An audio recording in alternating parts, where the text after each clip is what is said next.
What happens when innovative educators harness the power of AI not to replace teachers, but to re-energize them? The result just might change how we think about teacher efficacy, engagement, and student ownership of learning. Intentional and purposeful focus on building a culture of collaboration is the secret for leaders striving to make a difference.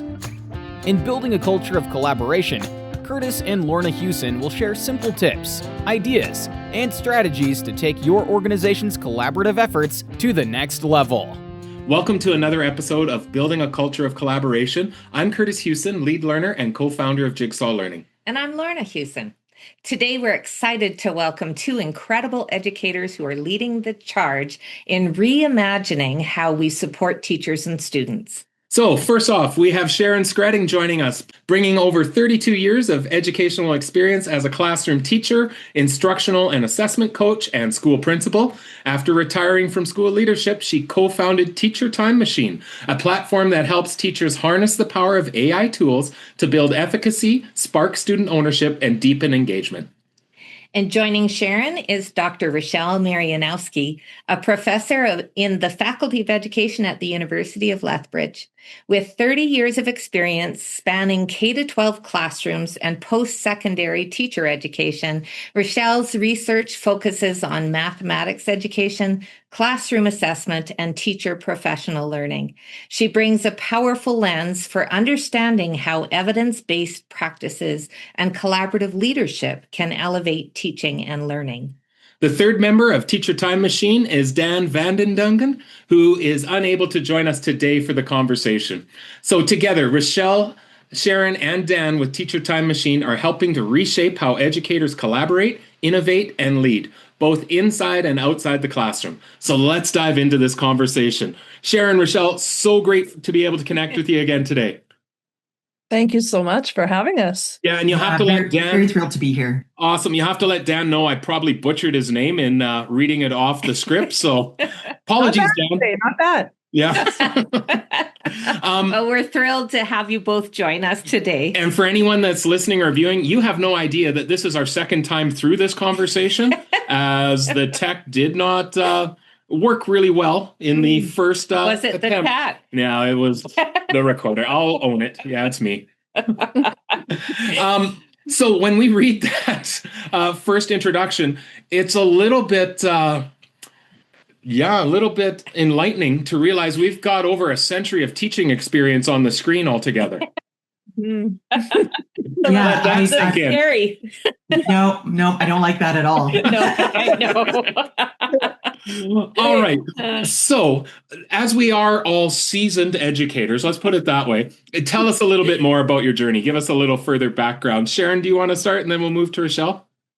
Yeah, sure. I mean, I think my journey was really started out in the classroom, and wanted to make a difference for kids, and started my career long time ago.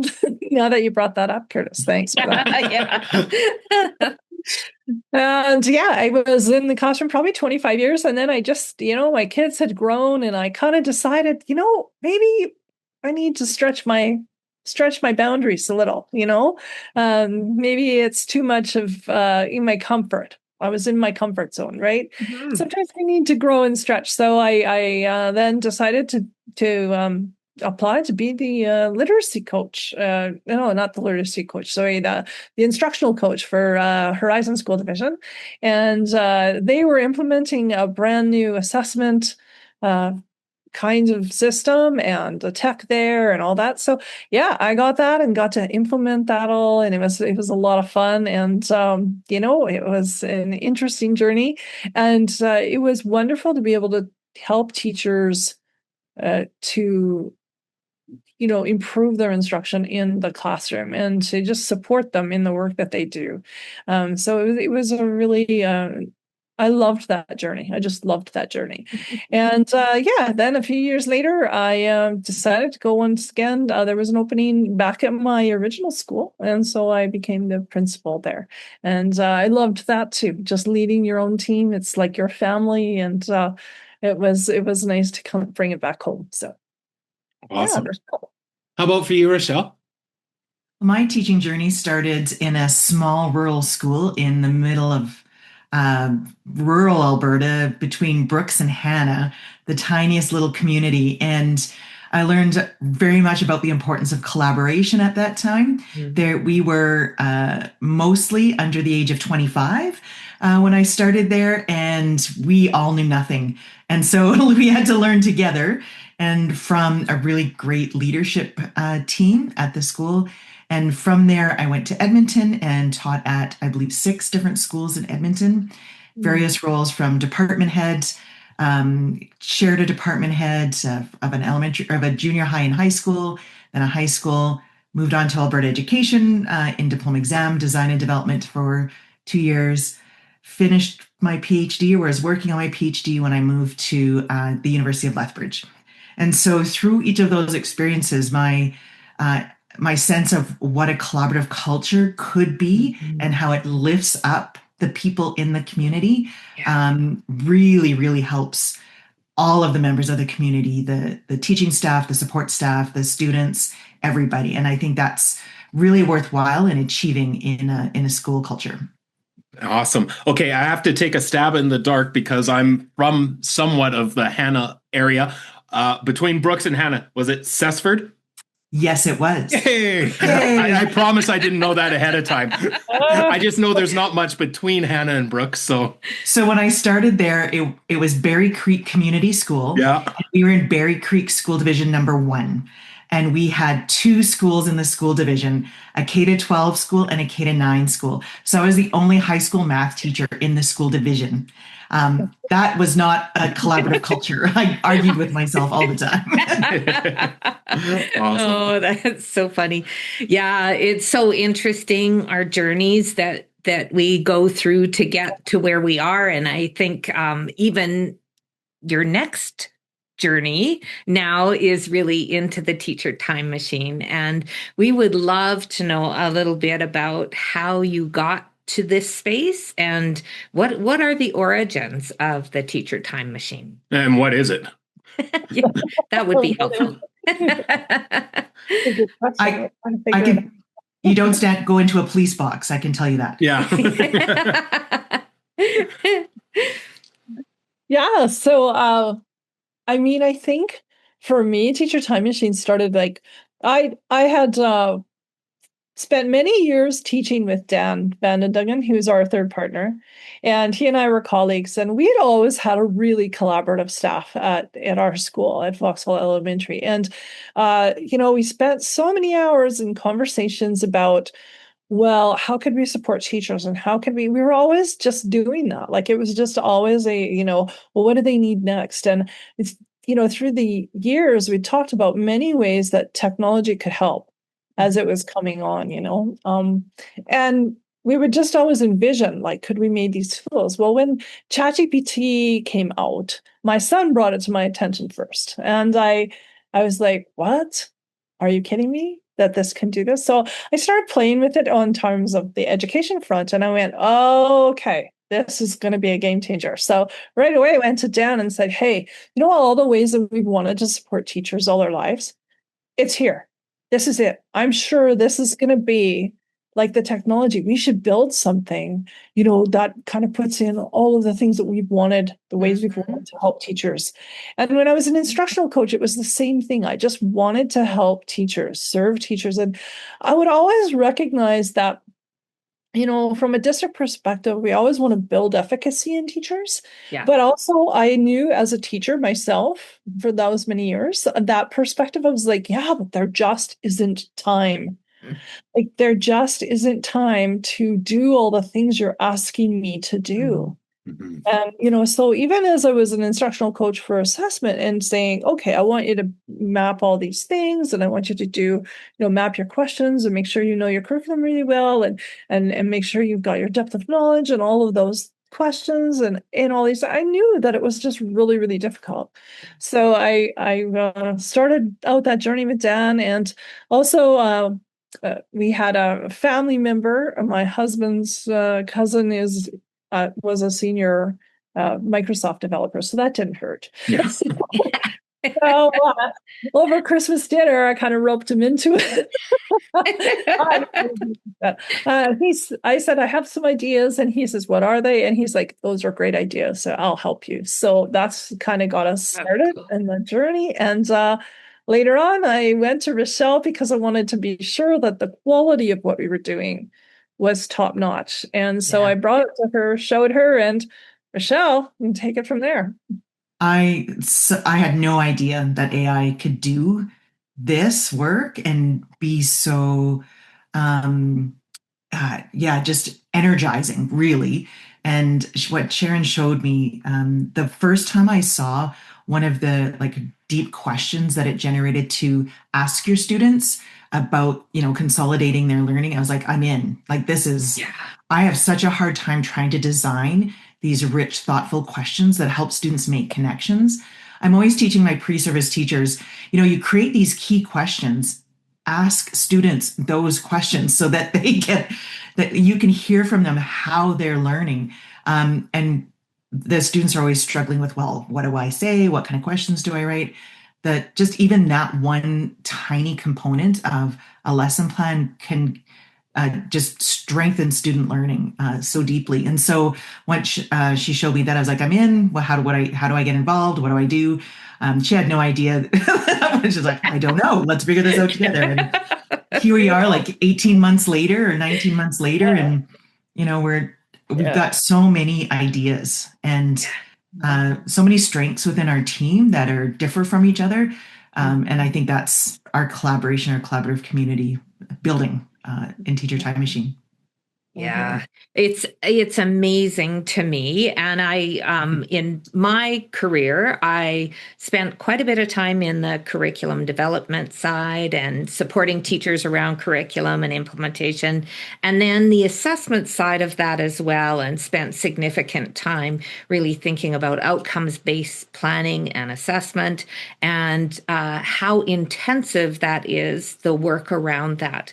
And knowing that we need teachers to have time to be able to engage in that work, to understand it deeply. But I also had the opportunity to spend a short little time with Richelle and Sharon, and got a chance to be able to see what their software does. And it truly, the first thing that comes to my mind is that this makes a teacher's job easier. They're still making all the decisions. They're still determining what's best for the students who are in front of them. But this is helping to give teachers options and just a little bit of direction in terms of planning and assessment and differentiation. It's what you've built already is so incredible. I have to tell you that I was in a school division a few months ago and was doing some work with their leaders, and after lunch, one of their directors had said, hey, can I have a few minutes after lunch? We just have to show teachers how to or the people how to log into this new tool we're going to start using.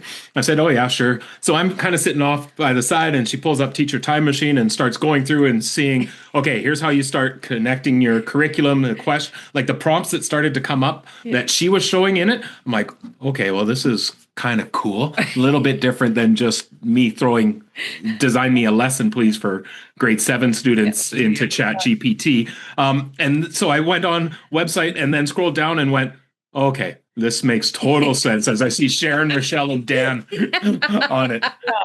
Yeah. I know them. Super exciting. So this is going to be a long way to get into a question. For those that are listening or viewing, you may not know, Richelle and I worked together for about 5 years. I guess, Michelle, at the U of L.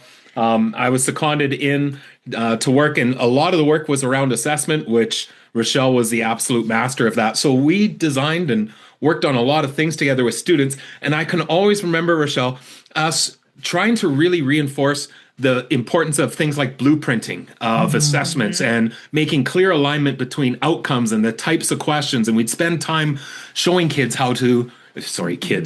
pre-service teachers, how to intentionally design their assessment to then reflect on the instructional outcomes that they were looking at. And I can remember students saying, okay, there's a lot to this. When do I ever have the time as a teacher to put this together. And I can remember thinking in the back of my head, you don't.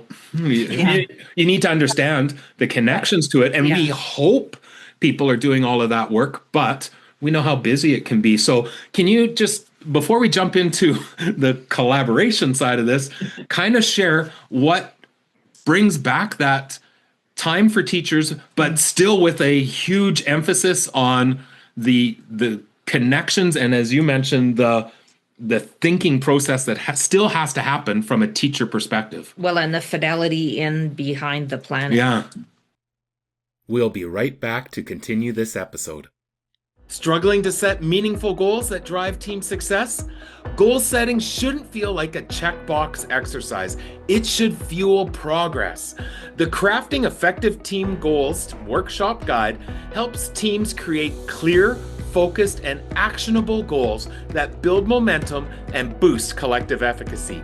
For just $19, you'll get a ready-to-use facilitation lesson plan for a 20 to 30-minute session, a goal-setting framework to help teams craft meaningful goals, next steps to extend the learning, and much more.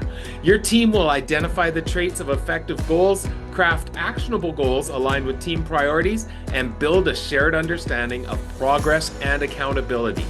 Transform your goal setting into a process for real impact. Get your guide for $19 today by searching under the resource menu at jigsawlearning.ca. And now back to our conversation.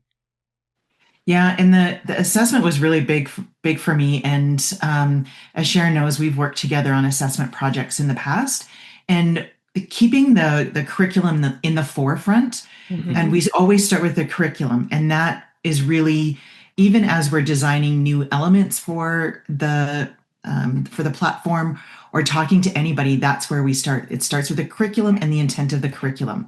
Everything needs to follow from there.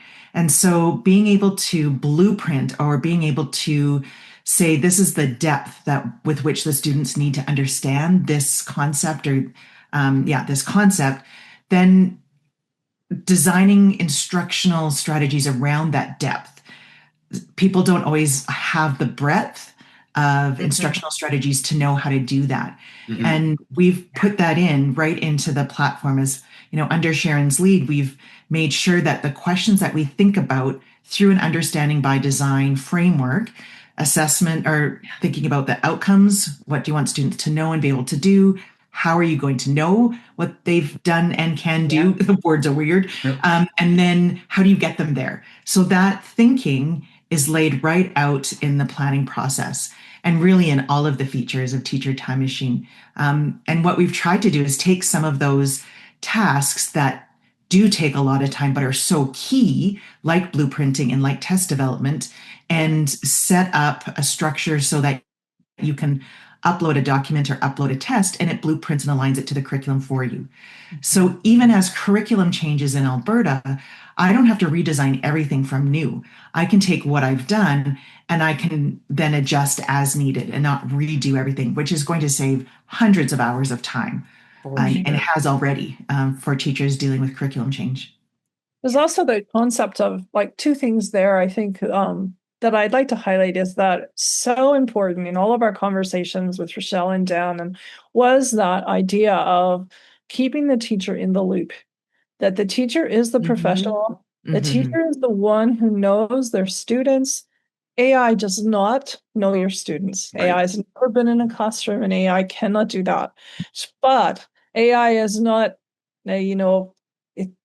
it's not the enemy either. No, that's right. It's a technology that can really support us in the work that we do. As long as we have that really nice cohesive marriage, I guess, of the two, like the marriage of the minds. We've got the AI, the machine learning, and then we've got the teacher professionalism that is really key to make those intentional choices. And we believe that, as teachers make those choices, and we can help them, we can build in, here's some options. We can build in like all of those 90 years, or what did you say, Kurtis, 120 years? It's It's a bit. We still, know how. I think we've learned a few things along the way. And so we've tried to build that into the platform so it's there at your fingertips. But you can make the final decisions because you're the one who knows your kids the best. And so that was really one thing that was really key. And then the other thing was just what kind of what you mentioned there too about we really wanted to do the hard stuff. Okay, so outcome-based is not easy stuff. This is hard, engaging work, right? And we can spend hours and hours and hours on that, generating the questions and trying to figure out what level of question is that, and what's the verb, and what's the, all of those things. And then what follows the verb is so important. So there's so many aspects to it. But is that it is important work? I'm not saying that, but if we could automate some part of that and still have the really good product, and then we would focus and have the energy as educators, just have the energy because we're not worn out. We didn't spend our night doing that up until midnight. We spent time with our families and we got re-energized, and now we come back into the classroom, and our job is to communicate what we learn from that process to our students and communicate. And that's what assessment is about, right? It's about the communication and the clarity. And that's what we really wanted to try to bring to teachers so that they can focus on that with their students. So I want to pose something out and love to hear your thoughts on this. If I'm a teacher in a school and I have a incredible thought partner accessible through AI and Teacher Time Machine being a really critical tool that I can utilize, why would I need to collaborate with any of my colleagues anymore? I know that there's a paradigm shift that comes, and I'd love to hear your thoughts on how do we support the collaboration and the shift for educators today when we usually would say the room is the smartest person in the room, where it might be, well, no, actually the tool might be now. How would you respond? I actually don't think the tool is the smartest. Beautiful. That's where I was hoping you were going. The tool, like we said, the tool doesn't have the life experience. The tool also does not know your children. You're the one who knows your kids. And it doesn't have emotion and connection. Yeah, exactly. It can mimic that, but it doesn't have a real emotion and connection. And I love that you're I love that you're calling it a tool because that's the response right there. Powerful tool. Is that it's a tool that can help us to do a lot, but it is a tool and it doesn't replace what we learn from each other through those collaborative cultures. That's right. And what you guys probably know from your work and your depth of research and everything is that our students that's why we're there, learn best when they feel connected to the school, connected to the teacher. Those two things make all the difference in the world. And that helps them to make better life choices just all around. Never mind just their academic success. It just sets them up for success, period. So our role is to build you the tools so that you can do the things that are time-consuming and draining for you, no longer time-consuming and draining for you. We want you to go into that classroom and be able to have the data. And so we wanted you to have that. So that's kind of why we have built into our outcome-based assessment those breakdowns of your depth of knowledge and mapped it all to your curriculum, and you know exactly where your students are then. Bring that into your collaborative meetings so that you can share that information about your kids. And it also helps you drive your instruction forward. So if you find that they're struggling in one area, now I actually go back into my tool and I'll focus that on analysis because all my kids are struggling with analysis or whatever it is, right? So I think it enhances the information that we go into the meetings with. Yeah. but you're never going to replace the human. We are human, and we need that connection. And Richelle has pointed out many times that AI has no idea about what 10 minutes actually means. And we agree. Because it also 10 minutes on our thing where please don't put time on there anymore, and it still ignores us. But you have no idea what that would actually mean in the classroom, right? So I think that's just a good point and a good reminder for us to understand the difference between human and machine, and never blur those lines. We've got to be really careful about that. I do want to mention that in the collaborative spirit, as a high school math department head, I worked with 11 teachers teaching mathematics. 6 of us would teach the same course in the same semester, and we'd be constantly having conversations about our assessments and making sure that we're assessing properly. Those conversations still happen and still will need to happen. It's now I don't need to send everybody away and say, now you make 5 questions on this, you make 5 questions on that, you make 5 questions on this, and then we'll come back in a week and look at it again.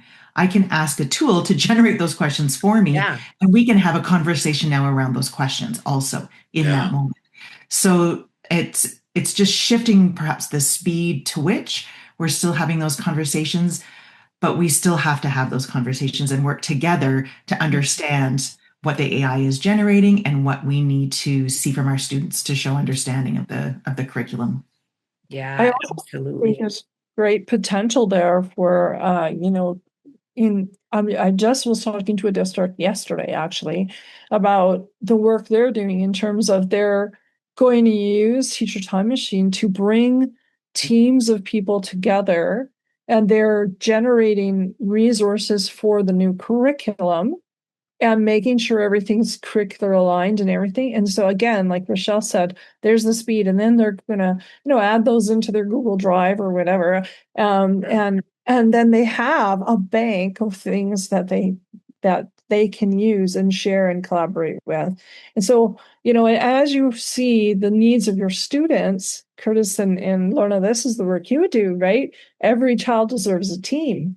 And so we can use these tools to work together to generate the things that we need to differentiate for those needs in the classroom. And I just think it's really powerful. We start thinking about it through that paradigm, right?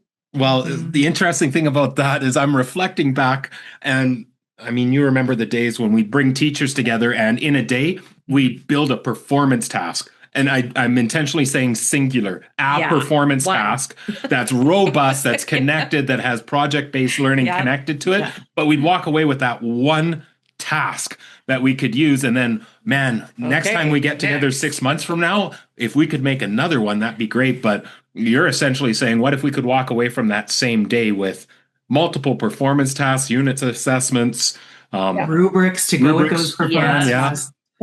And because different multiple reading levels, and multiple and even in different languages. And even thinking that for the same curricular outcome, I could customize some of those tasks to my student interests. So even within the same curricular objectives are being met. And now as a teacher, I know that kid over there really likes whatever, and I can create a task that links that student to that context. And then that group of students over there really like this other thing. And so I can do the same thing with them. And they're working on parallel tasks. And I can design those or AI can generate those in minutes. I still have to make sure that they are actually parallel and consistent. The rubric could be the same for both tasks to assess the understanding. But I would never be able to do that. Previously, I would be a new one every year. And then after about 5 years, now I have a collection of 5 that we could draw from, right? And Richelle, you recently had someone who actually looked at the performance tasks generated. You want to tell them about that? Yeah, so my colleague, David Slump at the University of Lethbridge is also very deep into assessment, and he's very much into writing assessment.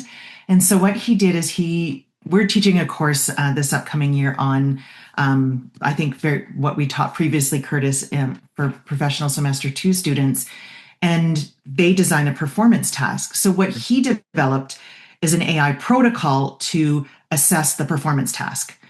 How does it meet the content? How does it meet student objectives? How does it do all these like what's the construct alignment? What's the content alignment? And I created a performance task through Teacher Time Machine and said, okay, here, test this with your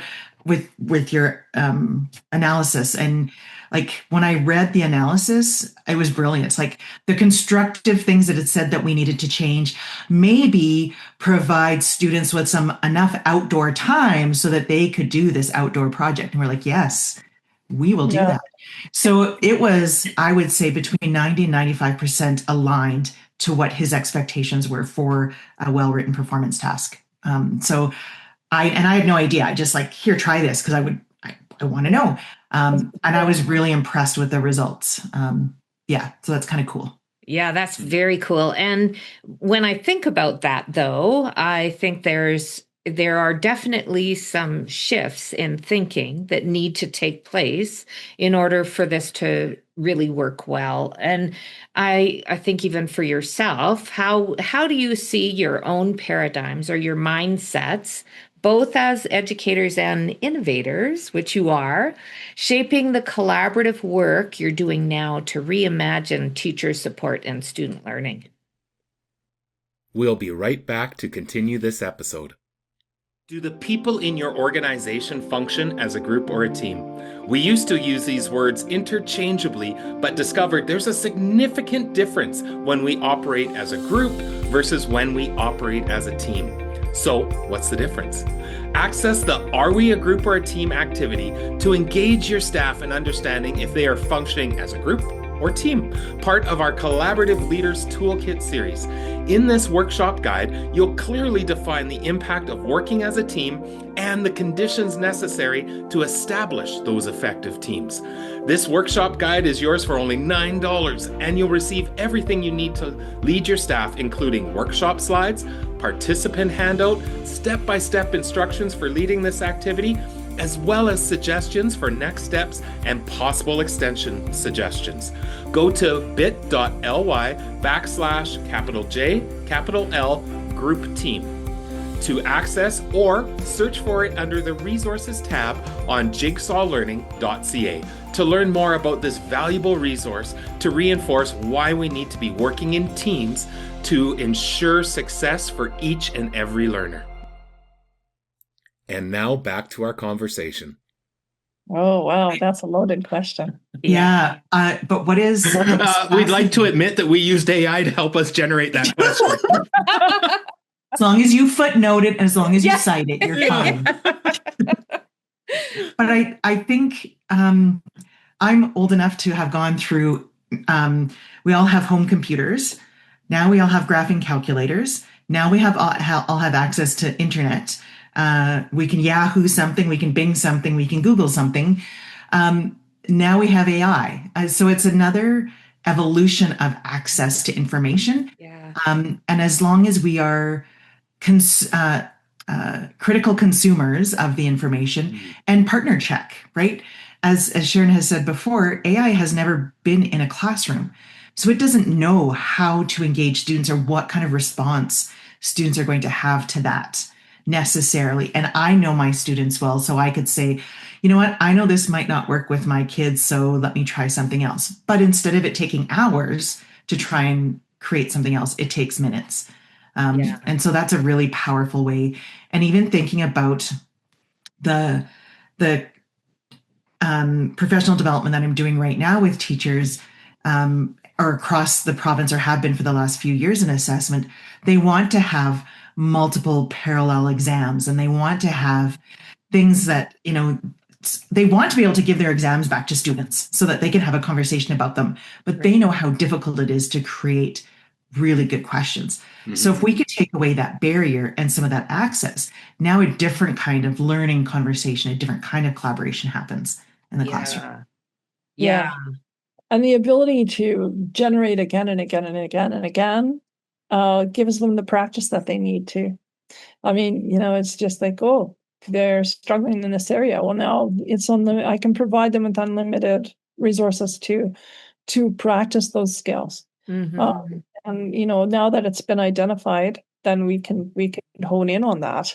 How often are parents asking you for something? Well, just give me something to help them. And sometimes it's just the fact that you just don't have it, right? Like, so you're like, yeah, I only have the one resource or whatever. But now you can tailor it to the student's needs. But back to the collaboration part too, I have to say, in envisioning the future, like, I absolutely love our team and the way we can collaborate together. And we're not always on the same page, or we don't start there, but we always seem to finish there.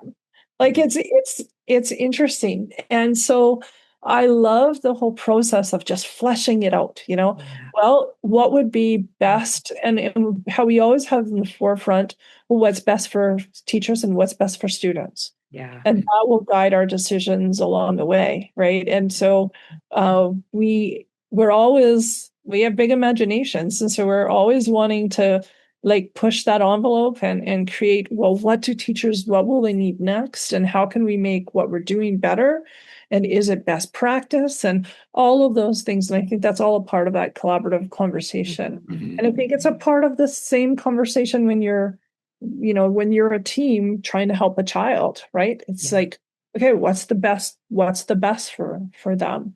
And you want to keep focused on that, what's the best, not what's the most convenient or what's the, most expedient. It's what's the best in the long run.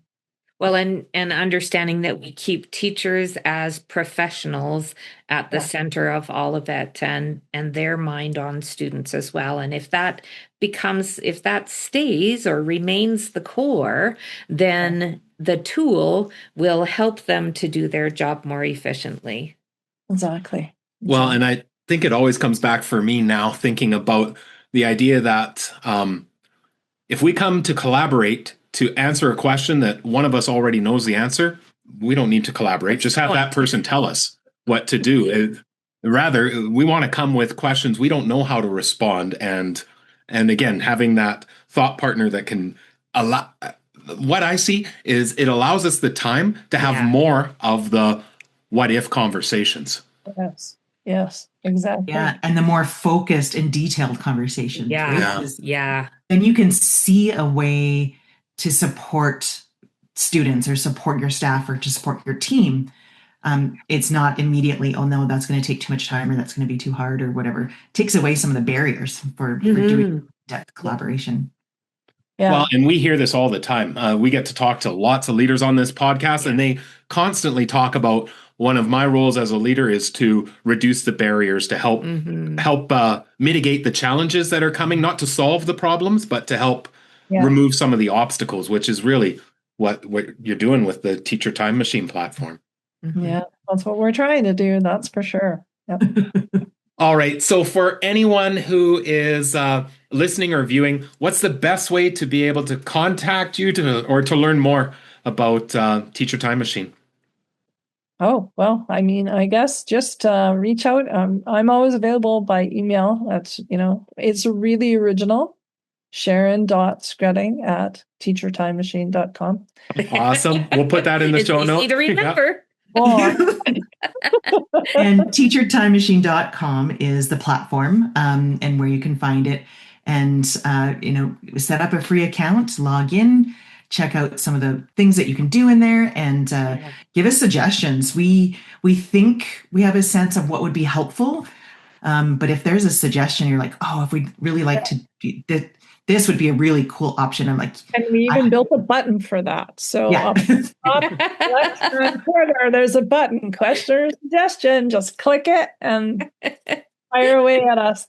So understand, we are making some specific choices about not including some things to keep the teacher as the professional. Yeah. For example, when you generate a series of questions, you still have to read through those questions and pick the ones you want. Choose. Yeah. And choose. You're not going to be able to select all, and that's purposeful.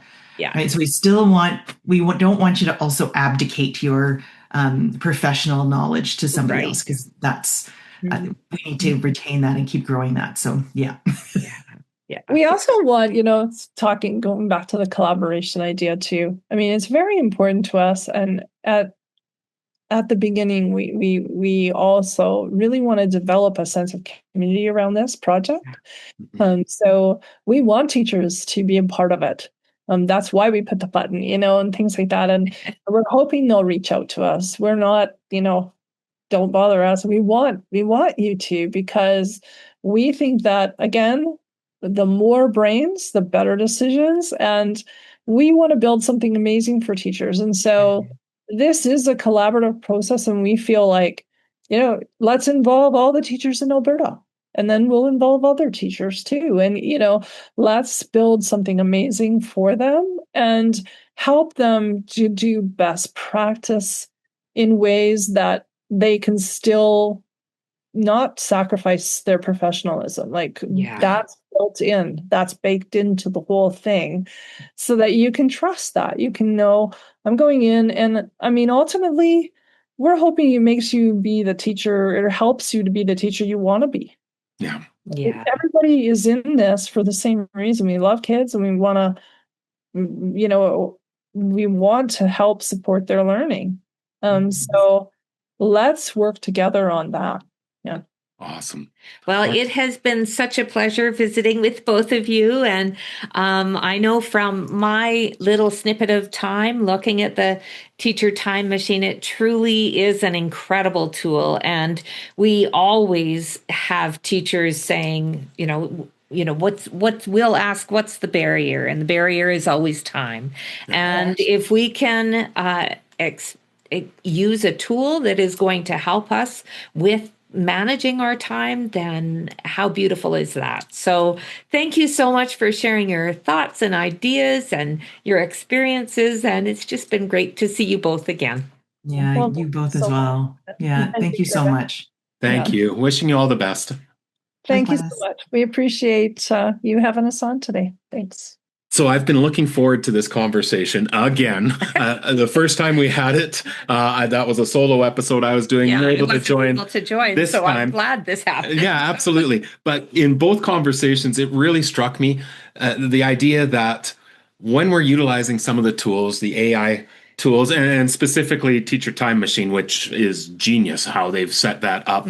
I really love the idea. And they said it, you reinforced it, that they're tools. Yeah. They're tools that can help us, but we can't take away the collaborative spirit that is so critically important. Even Sharon mentioned the continued growth and development of the software itself is a collaborative endeavor. We have to think about how do we use these tools to positively impact our collaborative efforts, not as a substitute for. No, absolutely. And when you think all the way down to narrow that perspective to me in my classroom with the 20 kids that I'm responsible for, and then when we combine as a cohort or a collaborative planning team or a collaborative team meeting, we're combining those classrooms so that there are, 3 teachers who are really thinking about what's best for those 60 kids.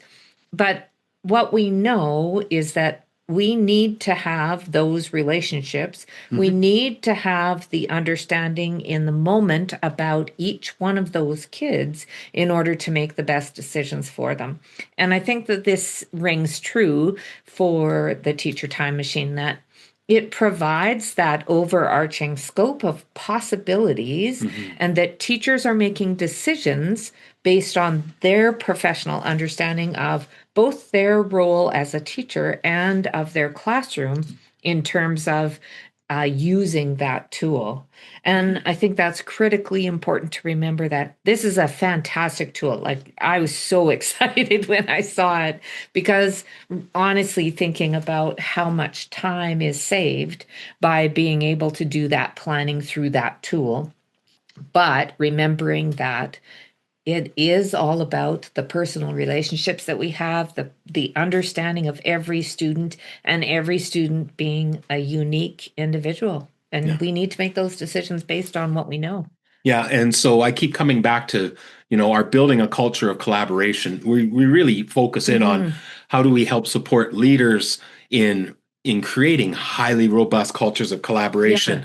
And the conversation reminded me of the the focus on, as a leader, how do you reduce the barriers for people working Yeah. together effectively? Yeah. Like, what are the barriers? And for myself as a principal, one barrier is time. So how can I navigate the timetable to help provide the time and reduce that barrier? And again, the AI tools can Yeah. help reduce another barrier. It's just continuing to think as a leader, what is the challenge or the barriers for people to work together effectively, and how can we address those effectively? And the other thing to always think about is that the swing of the pendulum. We always think that, if we're going to use AI, then, teachers aren't going to have jobs. Yeah.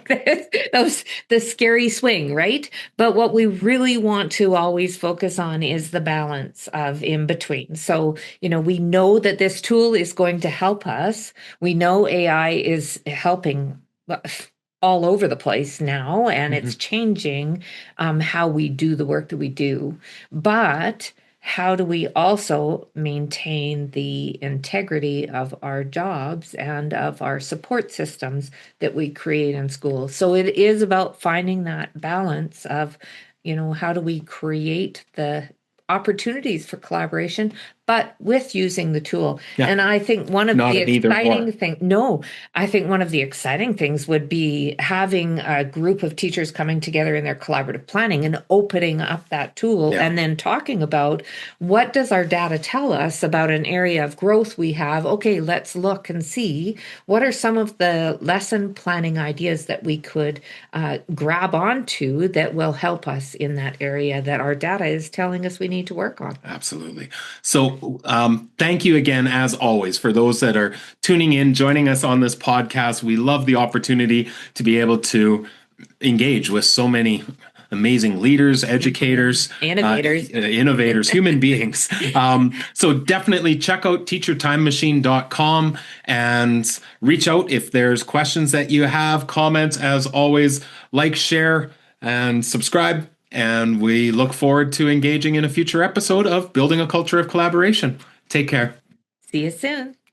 Jigsaw Learning, founded by Kurtis and Lorna Hewson, is a team of educators who work with schools, districts, and educational leaders to establish collaborative response to ensure success for all students. Because every child deserves a team.